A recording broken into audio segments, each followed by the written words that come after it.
आज का दिन यहोवा ने बनाया है, हम उसमें आनंद को, आनंद को।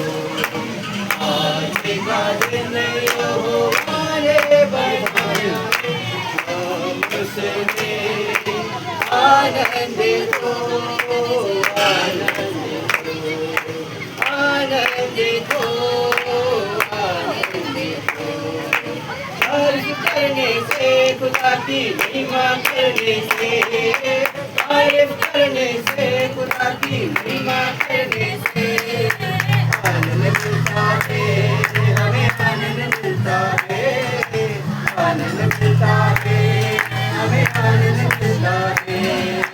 तारीफ करने से, खुदा की महिमा करने से, तारीफ करने से, खुदा की महिमा करने से आनंद मिलता है, हमें आनंद मिलता है, आनंद मिलता है, हमें आनंद मिलता है।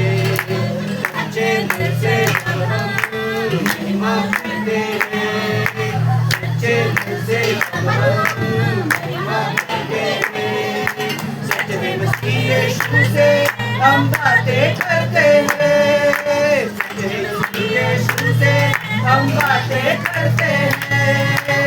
तूने भरने से, खुदा से बातें करने